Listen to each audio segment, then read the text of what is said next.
Hello ఎక్కువ buddies అందరూ ఎలా ఉన్నారు? ఈ వీడియోలో అయితే టెట్రా ఫిషెస్‌లో కామన్‌గా వచ్చే డిసీజెస్ ఏంటి? అండ్ అలాగే వాటిల్ని ఎలా క్యూర్ చేయాలి అనేది చెప్పబోతున్నాను. సో, వీడియోని ఎక్కడా కూడా స్కిప్ చేయకుండా లాస్ట్ వరకు చూడడానికైతే ట్రై చేయండి. అసలు టెట్రా ఫిషెస్‌కి డిసీజెస్ ఎందుకొస్తాయి? దీనికి మెయిన్‌గా 4 రీజన్స్ ఉన్నాయి. అవేంటంటే మీ ట్యాంక్ యొక్క వాటర్ క్వాలిటీ అనేది సరిగ్గా లేకపోవడం, తర్వాత మీ ట్యాంక్ యొక్క టెంపరేచర్ అనేది సరిగ్గా లేకపోవడం, థర్డ్ వన్ వచ్చేసి మీరు మీ ఫిషెస్‌కి ఓవర్‌గా ఫీడ్ చేయడం, అండ్ అలాగే లాస్ట్ వన్ వచ్చేసి మీ ఫిషెస్ స్ట్రెస్ అవ్వడం. అసలు ఇప్పుడు ఆ డిసీజెస్ ఏంటి అనేది అయితే డిస్కస్ చేద్దాం. అందులో నెంబర్ 1 వచ్చేసరికి ఇచ్ డిసీజ్. ఈ ఇచ్ డిసీజ్‌నే వైట్ స్పాట్ డిసీజ్ అని కూడా పిలుస్తారు. ఈ వైట్ స్పాట్‌ని ఎలా ఐడెంటిఫై చేయాలి అంటే మీ ఫిష్ యొక్క బాడీ పైన చిన్న చిన్న వైట్ స్పాట్స్ అనేవి అయితే ఫామ్ అవుతాయి. అండ్ అలాగే మీ ఫిష్ అనేది మీ అక్వేరియంలో ఉన్న ఆబ్జెక్ట్స్‌కి రుద్దుకుంటూ ఉంటుంది. ఇది ఎలా కాజ్ అయ్యేదంటే ఎయిదర్ స్ట్రెస్ వల్ల కానీ, లేదంటే మీ ట్యాంక్ యొక్క వాటర్ యొక్క టెంపరేచర్ అనేది ఫ్లక్చుయేట్ అవ్వడం వల్ల కూడా కాజ్ అయ్యే ఛాన్స్ అయితే ఉంది. దీన్ని ఎలా ట్రీట్ చేసుకోవాలంటే ఫస్ట్ మీ వాటర్ యొక్క టెంపరేచర్ అనేది స్లోగా రైజ్ చేసుకోండి.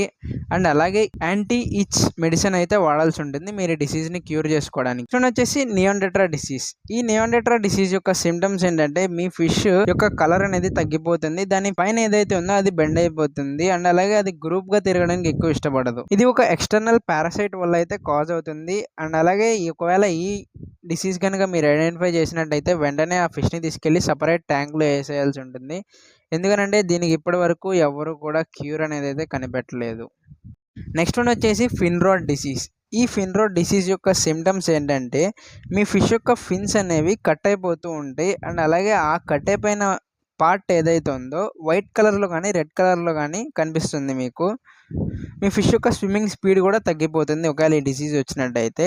ఇది పూర్ వాటర్ మెయింటైన్ చేయడం వల్ల అయితే వస్తుంది. అండ్ అలాగే దీని యొక్క ట్రీట్మెంట్ ఏంటంటే దీనికి పార్షియల్ వాటర్ చేంజెస్ అయితే చేయాల్సి ఉంటుంది. అంటే ఒకవేళ మీ ఫిష్కి డిసీజ్ ఎఫెక్ట్ అయింది అనుకోండి, ఎవ్రీడే ఒక 25% ఆఫ్ వాటర్ అనేది చేంజ్ చేస్తూనే ఉండాలి ఒక 1 వీక్ పాటు. అలాగే ఫిల్టరేషన్ ని కొంచెం ఇంప్రూవ్ చేయాలి. యాంటీ బ్యాక్టీరియల్ మెడిసిన్స్ వాడుకోవాలి. నెక్స్ట్ వన్ వచ్చేసి ఫంగల్ ఇన్ఫెక్షన్. దీని యొక్క సిమ్టమ్స్ ఏంటంటే మీ ఫిష్ యొక్క బాడీ పైన చిన్న చిన్న దూది లాంటి ప్యాచెస్ అనేవి అయితే ఫామ్ అవుతాయి. దీని యొక్క ట్రీట్మెంట్ ఏంటంటే యాంటీ ఫంగల్ మెడిసిన్స్ వాడాల్సి ఉంటుంది. అండ్ అలాగే మీ వాటర్ ని క్లీన్ గా ఉంచుకోవాలి. మీ వాటర్ అంటే మీ వాటర్ కాదు, మీ అక్వేరియంలో ఉన్న వాటర్ ని క్లీన్ గా ఉంచుకోవాలి. అండ్ అలాగే డెడ్ వేస్ట్ ని ఎప్పటికప్పుడు తీసేస్తూ ఉండండి. అంటే చనిపోయిన ప్లాంట్స్ కానీ ఫిషెస్ కానీ ఎప్పటికప్పుడు రిమూవ్ చేసేస్తూ ఉండండి. లాస్ట్ వన్ వచ్చేసి స్విమ్ బ్లాడర్ డిసీజ్. ఈ డిసీజ్ కనుక మీ ఫిష్ కి ఎఫెక్ట్ అయినట్టయితే మీ ఫిష్ సరిగ్గా స్విమ్ చేయలేకపోతుంది. అది ఒక పక్కకి పడిపోయి స్విమ్ చేస్తూ ఉంటుంది. దీని యొక్క కాజ్ ఏంటంటే మీరు మీ ఫిషెస్ కి ఓవర్ గా ఫీడ్ చేస్తే ఈ స్విమ్ బ్లాడర్ డిసీజ్ వస్తుంది. దీన్ని ఎలా ట్రీట్ చేసుకోవాలంటే ఒక 2-3 రోజుల పాటు ఫీడ్ చేయడం ఆపేయండి. అండ్ ఆ తర్వాత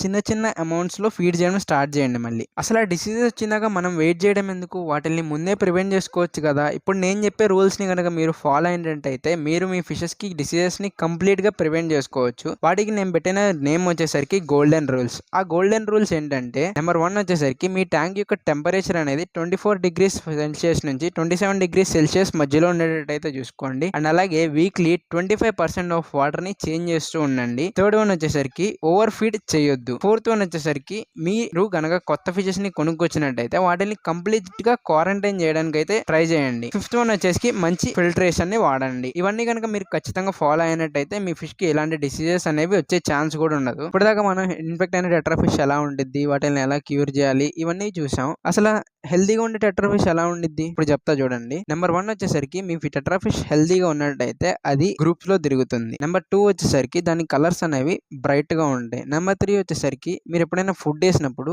అది చాలా ఫాస్ట్ గా వచ్చి తినేసేస్తూ ఉంటుంది. లాస్ట్ వన్ వచ్చేసి మీ ఫిష్ యొక్క ఫిన్స్ అనేవి చాలా స్మూత్ గా ఉంటాయి. అండ్ అలాగే ఎక్కడ కూడా కట్స్ అనేవి అయితే ఉండవు. ఈ వీడియో మీకు ఉపయోగపడిందని అనుకుంటున్నాను. ఒకవేళ ఉపయోగపడినట్టయితే ఒక లైక్ చేయండి. అలాగే మన ఫిన్ క్రెడిబుల్ పెట్స్ ఛానల్ ని సబ్స్క్రైబ్ చేసుకోండి.